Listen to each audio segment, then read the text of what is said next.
kwikaburigira ubujwi mu mababa yayo. Niko Imana yamanuye amababa hejuru yacu, abiyemeje dukomere, Yesu ntabwo yadutaye. Satani yakubise imijugujugu muri twe, bamwe barasinzira abandi barajegajega, yagiraga ngo aduhabye tuve mu birindiro. Umugeri w'isazi ntabwo wahirika inzovu, yagiraga ngo aduhabye tuve mu birindiro. Umugeri w'isazi ntabwo wahirika inzovu.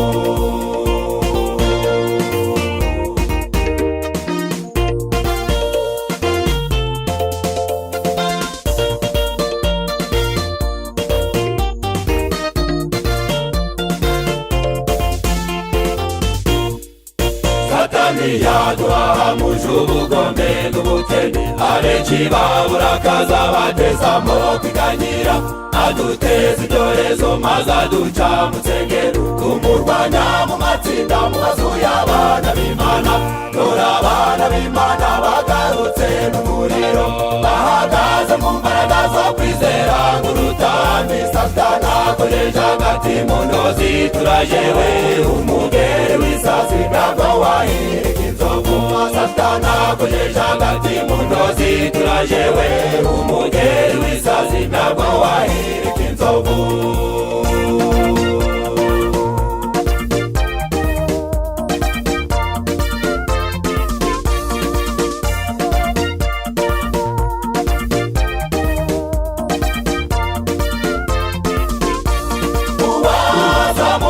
Amaboko ya Mose agatsinda, ni uturangaje imbere. Uwaguye washaturaka mwitanura bagatsinda, ni uturangaje imbere. Uwazuye agakobwa ka Yayiro azazura ibihumbi bya bene wacu.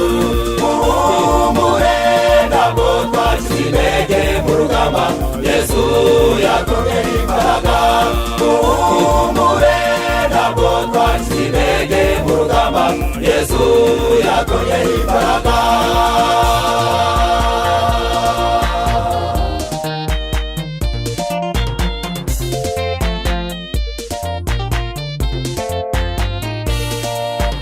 Terabwoba ryawe Satani we, nk'ibaba ry'ivumbi ryikoreye ikamyo. Iterabwoba ryawe Satani we, nk'ibaba ry'ivumbi ryikoreye ikamyo. Mose yavanye ubwoko mu Egiputa, Yosuwa bugeze i Kanani. Abo twatangiranye urugendo sibo tuzarangizanya umurimo, bamwe bazagwa abandi basinzire, ariko nta kiza kari ku murimo. Imijugujugu yawe Satani we, imbaraga zayikoreye umusozi.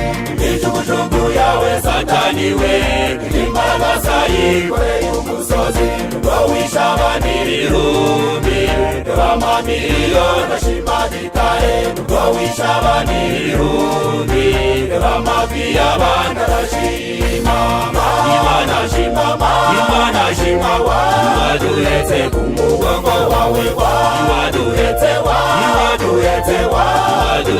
ku mugongo wawe. Nzakomeze kuduheka tugereyo ku mugongo wawe.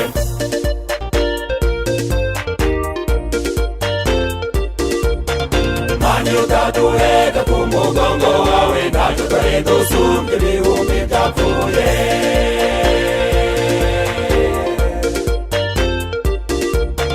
Mani utaduheka ku mugongo wawe, byari kuturimbura, byari bikamye. Imana shima, Imana shima, waduhetse ku mugongo wawe. Imana shima, Imana shima, waduhetse ku mugongo wawe. Imana shima, Imana shima, waduhetse ku mugongo wawe.